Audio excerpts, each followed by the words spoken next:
En soos ek gesê het, Elisabeth Jordan sit hier by my in die ateljee. Elisabeth wat met ons gesels oor die wonderlike werk wat Andrew Murray gedoen het. Jy was nog verlede keer besig om te vertel van die skool, die Huguenote skool, wat toe nou opgerig is. Is ons daar verby of het jy nog iets daaroor te sê, Elisabeth? Nee, dit was nou, as Andrew Murray se lewe nou so volg, né? Ja. Dan sien ons sy geweldige bydrae in die kerk.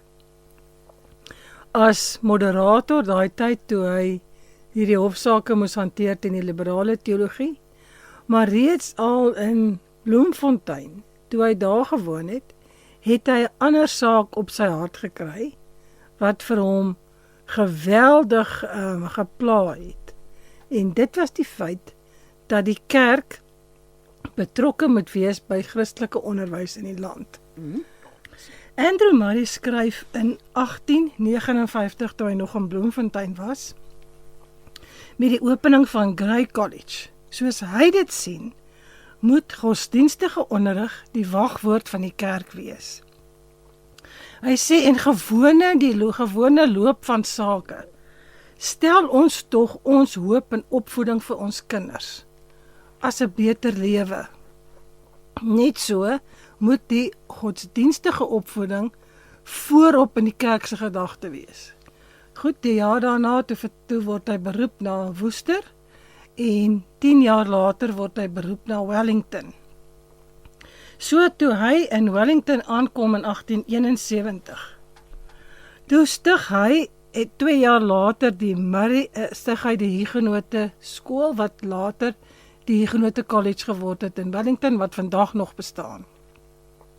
Dit was 'n hoër onderwysinrigting vir meisies, want daar was nie, die meisies kon eintlik nie hoërskool toe gaan nie, ook nie college of universiteit toe gaan nie, dit was net vir mans, vir seuns. So die meisies moes die skottelgoed was.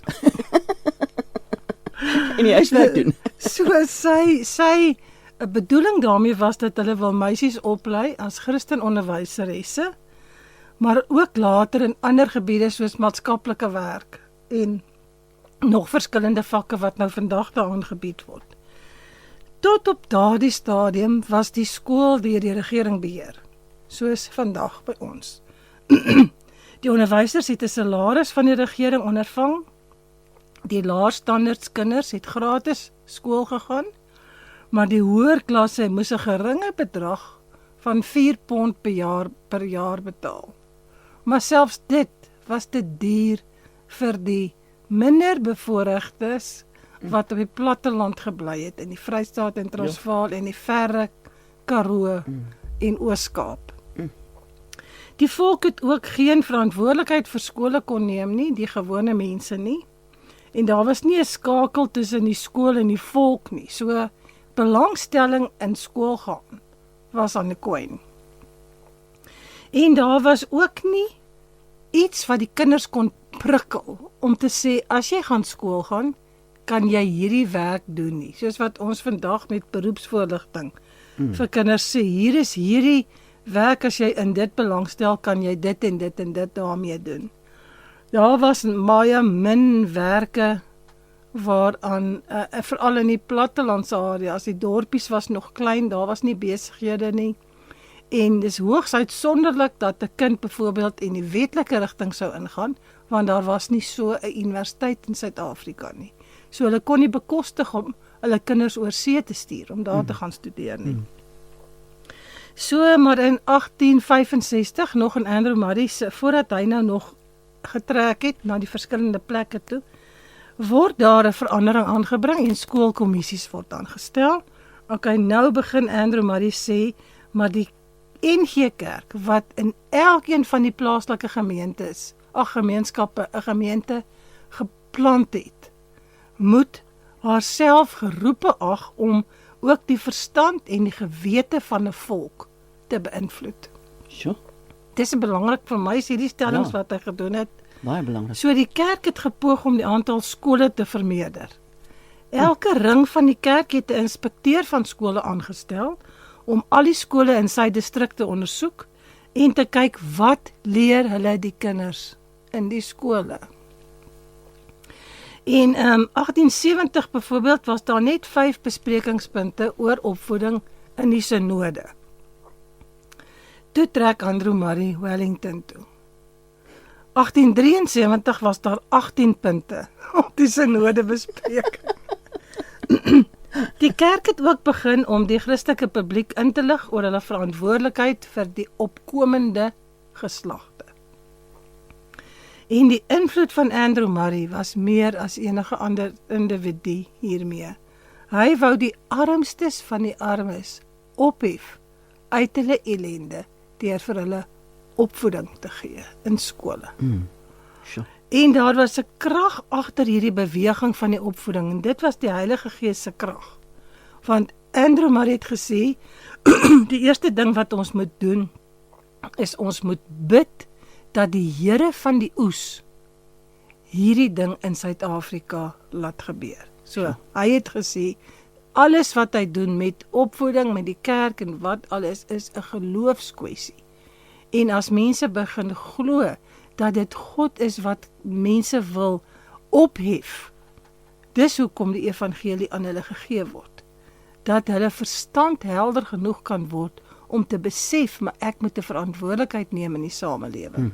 So, dit was een van die goed. So, hy plant toe nou hierdie hierdie college in Wellington, en binne die volgende 4 tot 5 jaar word soortgelyke skole opgerig en volgens die Wellington model, die Bloemhof skool in Stellenbosch, wat vandag nog 'n gesogte meisieskool is, die Middellandse skool in Graafrenet, die Dames College in Woester, die Eunice meisieskool in Bloemfontein waar my ma was, die meisieskool in die Parel, die Rockland skool in Craddock en die Bellevue skool in Ooskaap, Somerset Oos.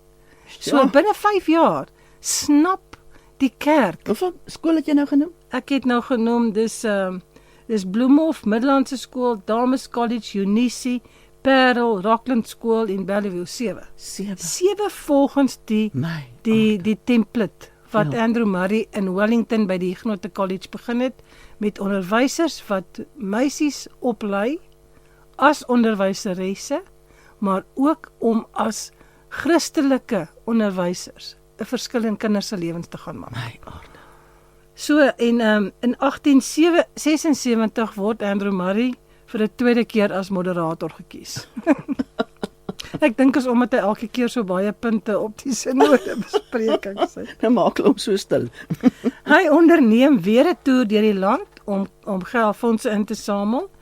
En op hierdie reis word hy oortuig aan die behoefte dat daar meer arbeiders in die Here se wingerd moet wees. Hy skryf hierdie woorde aan die predikante in die NG Kerk oor die gebrek aan sendelinge, 'n boekie met die naam van Arbeiders vir die Oes. Hy sê, ons moet ons opsetlik daaraan toewy om hierdie nood dieper te voel en ons gemeentes daarbey te betrek. Baie kerklidmate in die plattelandse gebiede gaan selde kerk toe. In Calvinia byvoorbeeld het mense slegs eenmaal 'n jaar opgetrek na die nagmaal. Dit was die enigste bywoning van 'n kerkdiens wat hulle gehad het. Die probleem was dat mense doeteenvoudig te ver van die kerk afgebly het. Een meisie, wat nie onverskillige ouers gehad het nie, moes haar voorberei vir aanneming met die katekisasie. Sy was laas in die kerk met haar kinderdoop. Wat? Dieselfde toestand het hy gevind in Carnarvon en Vryburg en ander gemeentes in die Karoo. En hy sê as die afstand 7 of 8 ure te perd of ossewa van die dorp af is, dan gaan die mense doeteenvoudig net as daar nagmaal gehou word. Maar jy kan nou self dink, as ek 8 ure moet ry, dan's my kerk in Durban. Dan moet ek van Pretoria af kerk toe ry elke week. Dis onmoontlik om dit te doen. Ja. So, en dan natuurlik as daar droogte of te veel reën of siektes wat mense verhinder, en hy het gesê, daar is behalwe die gebrek aan leraars, is daar 'n ander gebrek, en dit is, daar is nie iemand anders wat godsdienstonderrig kan gee nie, behalwe as hulle onderwysers oplei daarvoor, wat ook Bybelklasse kan aanbied in die skole, en 'n groot bydrae maak. So, En hy sê ook dat byvoorbeeld die handelaars het lankal gesien dat daar nie net 'n winkel op die dorp kan wees nie. Hulle moet hulle handelsware met karre en ossewaans, perdekarre en ossewaans na die mense toeneem. Hy sê nou, kom kan die kerk dit nie ook doen nie. Dit was nou vir my so, Andrew Murray se denkwyse oor goed is so prakties. Hy sien iets raak en dan besef hy maar dit kan verder gaan as dit. En hy sê dit help ook nie net dat jy groot mense en bejaardes in die kerk bearbei nie. Kinders kan net so goed gered word. En hy sê ons moet die harte van kinders wen met die woord van God. Die toestand, die geestelike nood onder kinders was vir hom hartverskeurend. Van die natuurlik van al die swaar kry, kinders ly ook onder swaar kry. Natuurlik. So toe sê hy, okay, ons eerste werk is gebed. Want toe die seun van God die herdeloser skare gesien het, het hy gesê, Here, bid vir die Here van die oes om werkers uit te stuur. So ons moet hierdie saak met opsetlikheid noem hy, gebruik sulke woorde. Moet ons na die Here bring en hom vra, gee vir ons onderwysers. En dan moet ons 'n antwoord en 'n uitkoms verwag. En as die nood van die kerk so groot is, hoe groot is die nood van die heidene nie? Hy sê ons kan nie maar net sommer ons eie mense bearbei nie. Ons moet die evangelie aan die ander nasies in ons land bring. So hier is 'n noodkreet wat van elke kansel af in die land moet opklink, totdat self die kinders begryp dat daar 'n roeping is deur die seun van God vir hulle om vir hom te gaan werk. So, en dan sê hy, as ons dan nou sulke kinders kry, moet die skole nie te min wees om hulle op te lei nie.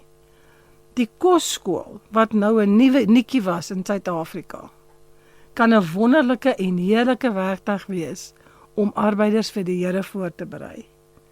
Daai gedagte was nie net op die verstandelike ontwikkeling van kinders nie, maar in die kosskole moet daar ook 'n geestelike ontwikkeling wees.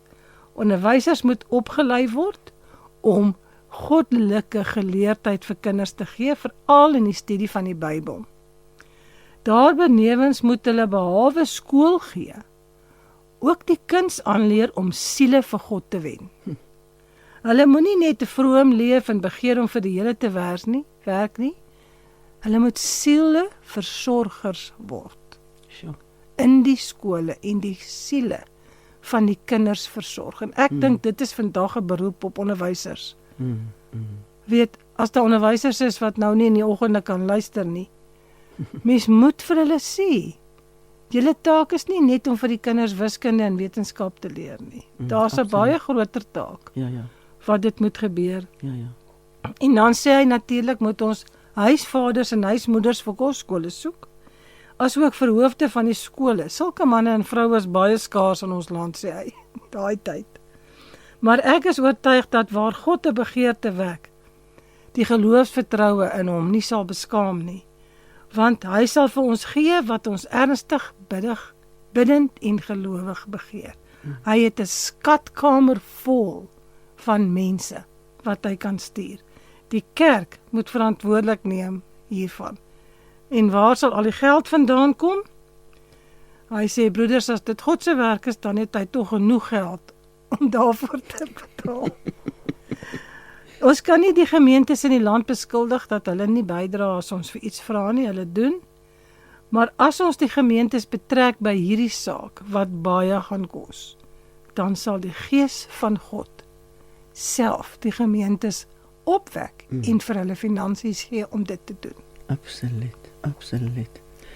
Elisabeth, wie nou sit ek hier en ek luister na jou, en vergewe my nou, maar goed kom na my toe terug, wat my ouers altyd vertel het, van hulle kindertyd, en kan ek asseblief net 'n staaltjie vertel, want daarmee wil ek sê, my ouers, wanneer het hulle geleef, jy weet, genigtig, ek kan nie eens onthou wanneer hulle getroud is nie, maar hulle het sekerlik hier in die 1930s is hulle getroud dalk, en toe hulle groot geword het, en vat dit nou weer so 10 jaar op wat terug, dis is so vreeslik lank terug nie, was my ma en pa op 'n stadium in dieselfde plaaskool, en my pa was een van 4 seuns, 3 van hulle het gelyktydig skool toe gegaan, en hulle het 'n treppie gehad, en iemand wat die treppie gery het, en dan die treppie, hulle by die skool loop aflaai, en as hulle weer terug en hulle het skoene en kouse gehad.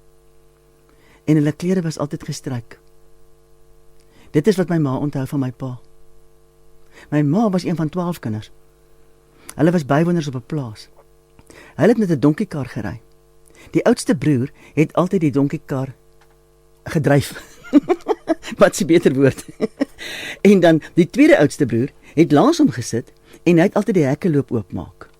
En want die hekke kon jou tande so klap. En dan het die ander kinders afgespring en so vinnig as moontlik beesmis koeke so skeuns te mekaar opgesit om vanaand as hulle terugkom weer op te tel. Hoekom vertel ek die verhaal? Om te sê, dit is my werklikheid in my onthou van die soort mense wat seker nog 'n tyd terug in Andrew Murray se geval. Die mense het nie gewone lewens gehad nie. Hulle lewe was swaar. En elke stukkie wat hulle verwerf het hulle regtig toewyding gekos, né? Ja, en dit is nou presies wat Andrew Murray begin doen het. Hulle het plaaskooltjies begin. En dan, as die plaaskooltjie te groot word, dan word dit 'n klein dorpie, waar rondom die kinders vergader. Of hulle het in die gemeente, in die kerk van die dorpie, in die kerksaal, gesê, maar ons gaan daar, dan die mense wat naby genoeg is, kan ry, soos wat jy nou sê, met 'n klein perdekarretjie. So sy visie was dat die kerk verantwoordelikheid moet neem vir die opvoeding van kinders. En dis nie nodig dat hulle net sonnaarskool gaan nie, is wonderlik as mens sonnaarskool het. Vandag is ons natuurlik nie so ver van 'n kerk af nie, daar's kerk op elke hoek in ons dorpe. Ja. Daar selfs kerke wat in die platteland tussen plase geplant is. Ja. So ek dink net wat sy groot bekommernis was, is dat die regering gaan kinders skool toe stuur, dit kos geld. Maar as die kerk betrokke kan wees, kan daar iets heeltemal anders ontwikkel. En ons weet natuurlik dat Christen onderwys was 'n groot saak, selfs in my tyd. Toe ek op skool was, ons was 'n gewone skool, wat ook deur die regering betaal word, maar ons het godsdienstonderwys gehad en ons het al ons saalperiodes met gebed en lees in die Bybel begin. Nou vandag weet ons hoe moeilik is dit, om dit nou nog in die skole te doen. En die kompetisie wat daar is, tussen Christendom, ander gelowe, en dan totale ongelowiges, wat ateïstes wat nie glo nie. En daar is 'n agenda om Christene te onderdruk. Dit is 'n agenda wat in ons tyd al hoe meer kom. So ons moet ook, soos Andrew Murray, begin bid en sê, Here, wat is daar wat ons vandag kan doen om te sorg dat kinders Christelike opvoeding kry? En om te sien dat hoe 'n mens dit kan doen, die Here het altyd 'n plan. So, en ek dink ons moet veg daarvoor in die gees. Absoluut. Ek glo nie ons moet veg vir ons taal nie. Ons taal is nie so belangrik soos die taal van die hart nie. En dit is wat ons moet doen, en ek weet in my eie lewe... Ekskuus, die suiwerheid daarvan, né? Suiwerheid, ja. En in my eie lewe, hoe geweldige indruk het 'n onderwysers op my gemaak, en dosente op universiteit, as hulle 'n pad met die Here gestap het, beginselvas was, en gesê het, hierdie goeders doen ons nie, en dan vir ons as jong mense gesê het, moenie hierdie goed in jou lewe toelaat nie. Dit vernietig 'n mens se lewe. Ja. Jy weet, en dan 'n ander uitlaatklep gee vir jong mense, met kamp en sê, kom ons gaan kamp, ons doen 'n klomp lekker goed op 'n kamp saam, ons ontwikkel vriendskappe, en ek dink dit is 'n geweldige groot behoefte vir die meeste kinders, is ek wil vriende hê. Ja. En maar as ek nou kyk wat hulle doen, hulle sê mens kan Andrew Murray se gawe as 'n leidsman en hoofsaaklik sy geestelike invloed nie onderskat nie. Dit was so erg, dit is hoekom die synode hom vir 'n tweede keer as moderator gekies het, en dit was maar nie die laaste keer nie, hy het nog baie keer is hy weer gekies. En onder sy leiding besluit die kerk, hulle gaan In daai tyd het hulle dit genoem 'n normaal college, dis 'n onderwyskollege, opgerig in Kaapstad vir mans, vir jong manne. Want Okay. nou lei hulle meisies op as onderwysers, en toe begin hulle nou jong mans in Kaapstad oplei. En Andrew Murray word een van die kurators van hierdie inrigting en hy bly dit tot sy aftrede in 1906. Dis hoe die geweldige belang is. En weet jy wat, as ek nou dink oor Andrew Murray, dan sien ek 'n man, hy's 'n mens net soos ons. Ja. Hy het ook sy eie uitdagings gehad. Daar's ook van sy kinders oorlede. Hy het ook siekte gehad. Ons gaan oor nog 'n paar weke sal ons bietjie oor die siekte praat wat hy gehad het. Maar behalwe dit, het hy nog 'n geweldige ander drang ontwikkel. En hy sê, daar's nou 'n kweekskool waar leerders opgelei moet word, maar jy moet 'n eksamen aflê. Ja, okay. So jy moet 'n spesifieke eksamen aflê vir toelating. So almal is nie sommer net ontvang nie. So hy soek kinders Okay. wat sê ek wil 'n sendeling word. Daar's hy. En dan lei hy hulle self op. Wow. So dis sy volgende groot werk wat hy toe gedoen het. En jy luister steeds na Delf, steeds diepere program van Radio Kansel. Paul, I salute you. Thank you for guiding us through this whole episode. En my gas hier by my in die ateljee, Elizabeth Jordaan. En Elizabeth praat met ons oor die geweldige bydrae wat Andrew Murray in Suid-Afrika nie net in ons kerkgeskiedenis nie, maar kultuur en sommer as 'n voorbeeld. Ons sou arm gewees het as die man nie in Suid-Afrika was nie, Lizzie? Ja, ek dink die Here gee 'n visionary. En as ons nou so praat, deesdae praat ons mos baie van apostels. Ja. Ek dink Andrew Murray was 'n apostel met die plant Ja. van nuwe goed, plant van nuwe kerke, geboue, die plasing van sendelinge en nou die skole wat ons nou net gelees het. As jy nou sê 'n visionary, dink 'n bietjie vision. Hy het eers die vision gekry, né? En uiteindelik het hy dit geïmplementeer. Ja. En dit het 'n reuse verandering in Suid-Afrika se mense gemaak. Dit het moed gekos natuurlik. Ja. So ons het almal moed om iets te doen. So ek dink ons moet net op die Here se roeping reageer. Jy's reg. So nou wil Andrew Murray nou uit sy reis wat hy gekry het, sê hy nou ons kort sendelinge. So nou het hulle nou klaar begin om Christelike onderwysers ook in Kaapstad op te lei, of onderwysers, manlike onderwysers ten minste, en nou dan die meisie onderwysers, vroue onderwysers in Wellington, maar hy wou direk betrokke wees by die opleiding van sendelinge. En hy het gesê hierdie stadige manier waarop die synode werk met al die kerklike kommissies gaan nie hierdie taak kan verrig nie. So hy het in sy ywer hulle vooruit begin loop en planne begin beraam vir die opleiding van sendelinge en sendingonderwysers in Wellington. Ook toe weer in Wellington, ja, okay. So die planne loop toe uit op die stigting van die opleidingsinstituut vir sendingwerkers in Wellington. So. En dit stig hy in Oktober 1877. Nou wat gebeur 'n hele jaar van tevore, tydens die synode, begin hy korrespondeer met mense in Amerika, want hy soek nou iemand wat die sendelinge kan kom oplei. En hulle vele mense het nou aansoek gedoen, die keuse val op 'n presbyteriaanse predikant. Engelse kerk, eerwaarde George Ferguson, die broer van Miss Ferguson wat die hoof was van die Huguenot College. Nou, toe nou.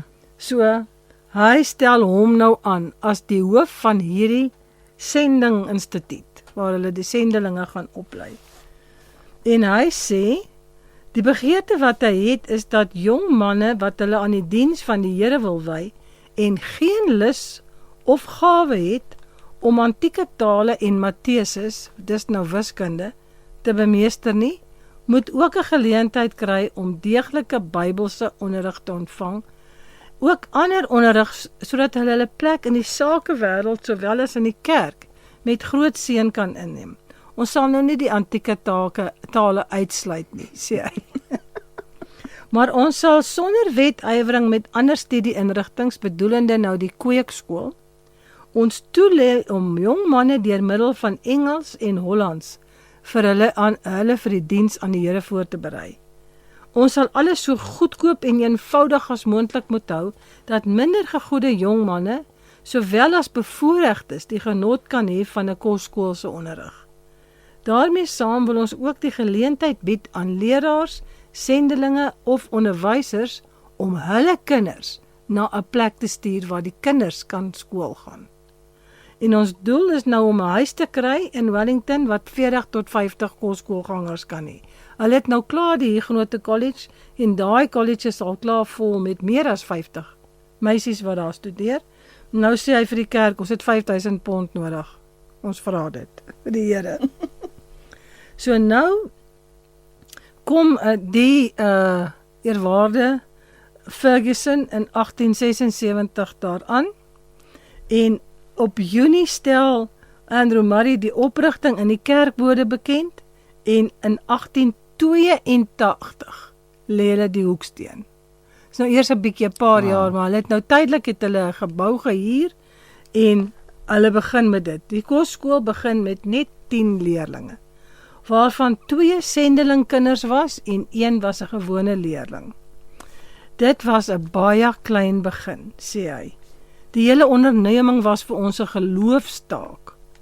Meeste leerlinge wat gekom het, was van minder bevoorregte gesinne en almal het onomwonde verklaar, ek het geen geld om te betaal nie.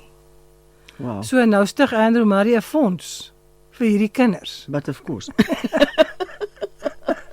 Wat gaan hom stop? En hy vra gebed en voorbidding vir elke gemeente in die land en enige een wat 'n voorstander is van die sendingsaak Wow. in Suid-Afrika, buite die NG Kerk.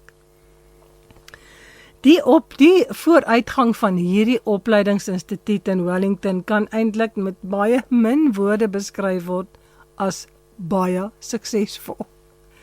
So die toenemende getalle van leerlinge wat as sendinge opgelei word, het gevra dat daar nog teologiese vakke aangebied word.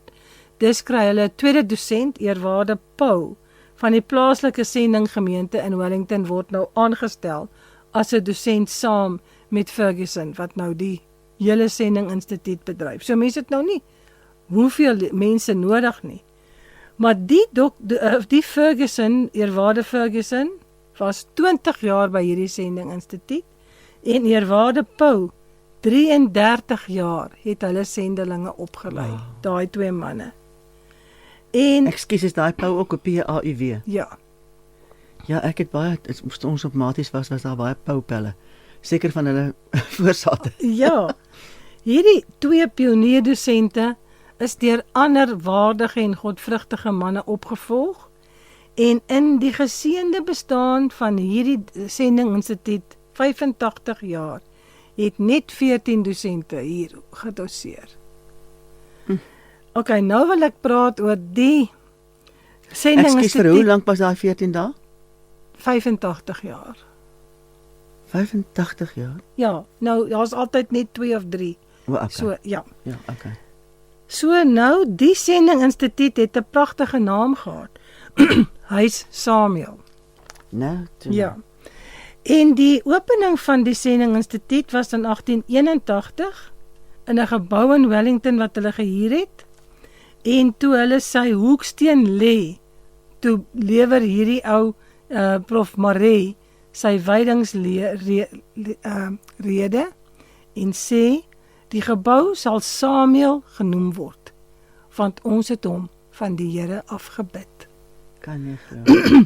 So dit is toe nou daar op die gebou is die is woorde op die mure geskryf. Mense wat graag Wellington wil besoek, kan gaan kyk. Daar staan van die Here gebeden aan die een kant en die ander kant ook aan die Here oorgegewe. Van die Here afgebid en aan die Here oorgegee. Is die gebou nog met daai inskripsie Ja. op steeds in Wellington? Ja. My genade. So hierdie huis Samuel was vir 85 jaar die heiligdom van 567 sendelinge wat daar Wat? opgelei is. Ja. In April 1881 is die eerste sendingkandidate wat die volle kursus gevolg het voltooi en op Stellenbosch as hulle sendelinge toegelaat. Hulle was Daniel Michiel Reineke van Swellendam, Antoni Eduard de Tooy van Dal Josephat en Tobas Johannes Maree van Transvaal. Nou sê hulle, die eerwaarde Reineke sy eerste gemeente was in Ceres. Hy was daar van 1881 tot 1920. En dan eerwaarde de Tooy het die gemeentes van Victoria Wes en Calitzdorp bearbei. Een goeie Christen en 'n opregte mens word van hom gesê. En dan eerwaarde Maree se eerste werkkring was in Bethesda, in een van die kleiner plekkies wat daar in Natal is, in Transvaal, daarna ook in Pretoria, Middelburg en Carolina en Machado dorp. Het hy sendingwerk gaan doen. Onder die kerklike mense wat nie kerke gehad het nie, het hy gaan bedien, en dan ook natuurlik onder die plaaslike bevolking wat daar was, wat nie Christene was nie. Vir dekades was na die sendelinge in opleiding daar in Wellington verwys as die donkies van Wellington. Daar's tot 'n donkiebos waar hulle gebid het. Vir die sendingstudente was en is dit 'n erenaam.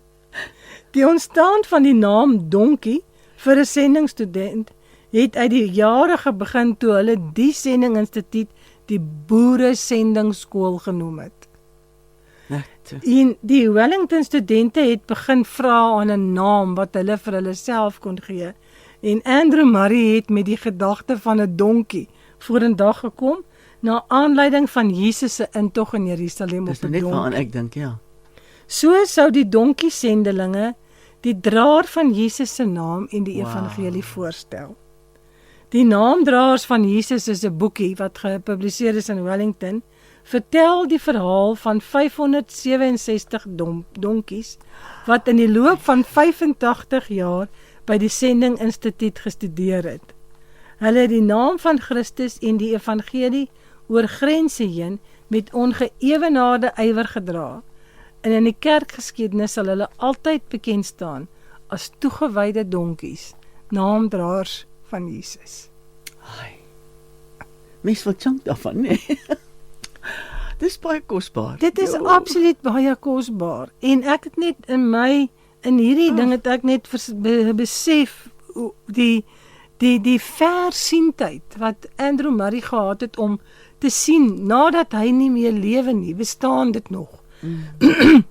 Maar baie mense het Andrew Murray gekritiseer oor die feit dat hy nou in Wellington al die goed sit. Ja? Toe sê hy, ons ding nie meer met enige ander skool of inrigting nie. Ons wil hoofsaaklik baie arm kinders grootmaak om die Here te gaan dien. En as ander kinders dan ook wil kom, is hulle baie welkom.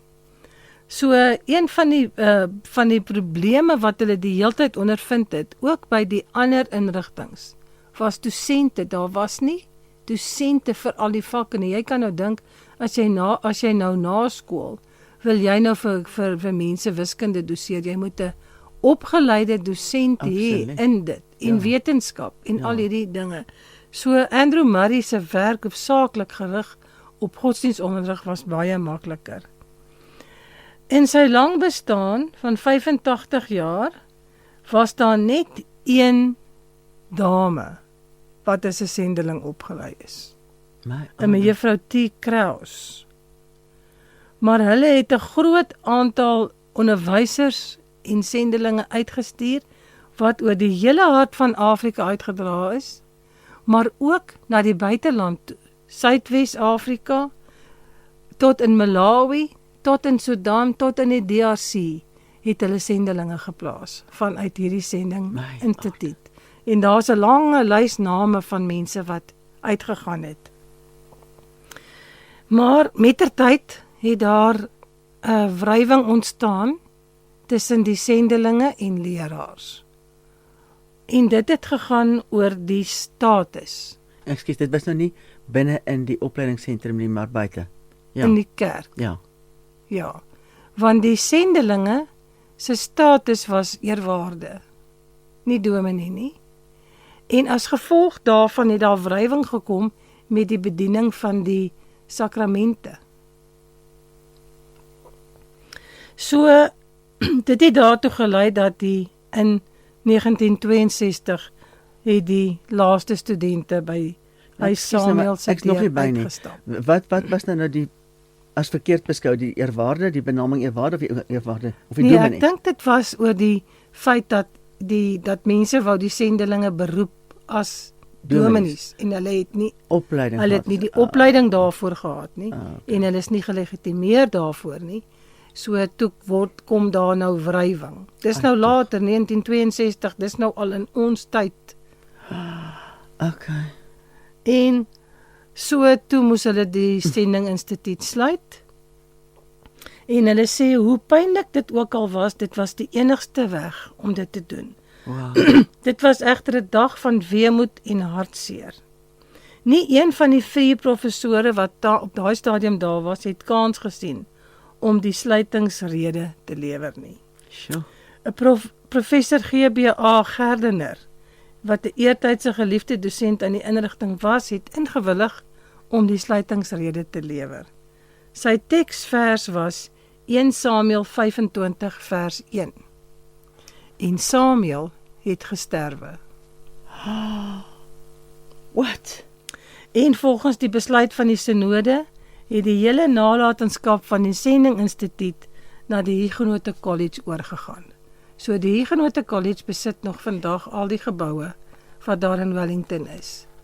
Maar my hartseer is dat daar nie deur die kerk sendelinge opgelei word om Glad nie meer nie. uitgestuur te word. Wow. Meeste sendelinge word buite kerklike instansies soos YWAM, OM of ander Campus Crusade of wie ook al lei sendelinge op, maar die kerk het nie 'n amp van sendeling waar mense opgelei kan word nie. En dit is iets waarvoor ons beslis kan bid. Sjoe. Liewe deeg Elisabeth, en tog was die opleiding wat hulle gehad het, was nie amper, hoe kan 'n mens dit nou stel, teen die leerstellinge van die kerk nie. Dit het tog daarmee saamgevloei. Ja, nee, absoluut. Andrew Murray het net gesê kinders moet 'n deeglike kennis hê van die Bybel, van die evangelie en hoe om sieleversorgers te gaan wees van mense. Dit was die hoofopdrag. Dis die sendingopdrag van die kerk. Ja. Dis nie om 'n kerkstruktuur te plant en sê denominasie te vestig wat dan by die synode kom verslag gee van soveel mense het ons in die kerk nie. Dit was uit en uit net ons sal dit in ons tyd noem ledepredikers. Okay, ja. Leuke predikers. Leuke, ja. Ja, so ons het net nie die graad in al die verskillende vakke wat daar in 'n kweekskool nodig is om 'n dominee of 'n pastoor te kan plaas op 'n plek nie. Ja. Dit is baie hartseer, maar ek wil graag dat ons net afsluit met 'n terugblik op die man Andrew Murray. Hy het homself nooit aanstellerig gehou. Hy was nooit belangrik in sy eie oë nie, was hy? Hy was net doelgerig. Dit is wat ons moet doen en kom ons gaan daarvoor. Absoluut. Absoluut, so hy het 'n visie gehad. Ja. Hy het 'n visie gehad, hy het 'n roeping van die Here afgehad en hy het sy missie dit gemaak om die woord van die Here so ver en wyd as moontlik in Suid-Afrika, in Afrika en in die wêreld. So. En daar is by Wellington, by Huis Samuel, is daar 'n klein monumentjie wat sê Afrika vir Christus. So. So dit was van hierdie sendelinge se lewensmotto. Ons gaan hierdie kontinent vir Jesus Christus wen. En ek dink in ons harte brand dit steeds. Absoluut. Maar dan moet ons jong mense roep en vra, met kinders vra, wil jy nie jou lewe vir die Here gee? Dat hulle vir die Here kan gaan opgelei word en uitgestuur word nie. En is dit nie so dat dit nog steeds eintlik riskant is wat dalk ouers betref. Want daar's nie geld in 'n sendeling se pos nie, né? Dis korrek, ja. Jy kry nie betaling vir jou werk nie. Nee, Maar dan dien ons die Here van die oes. dis reg. En by hom is daar nie 'n tekort aan geld nie. Nee, hy gaan altyd vir jou sorg ook. Ja. Dit moet ons net weet. En ek onthou Corrie ten Boom het altyd gesê as sy geld nodig het, dan sê sy die Here besit al die beeste van die veld. Hy kan net 'n paar verkoop en vir haar die geld stuur. Elisabeth, verskriklik baie dankie. Ek sien uit na ons volgende gesprek. Ons gaan nog volgende week by mekaar wees, né? Hoe is dit volgende week alreeds wat jy weg is? Ja, Elisabeth gaan 'n bietjie weg vir 'n tydjie lank en daarom gaan ons nou eers weer vir Elisabeth oor 'n maand hier terug hê. Ek sien uit daarna dat ons dan kan verder gesels oor wat van Andrew Murray se lewe geword het. Maar baie dankie vir alles wat jy vir ons hier kom aanbied, hoor. Dis 'n groot seën, dankie Estie. Kosbaar en ek sien uit daarna dat Elisabeth nou terugkom van haar breek in die Kaap af, dat ons Andrew Murray se storie verder kan vat.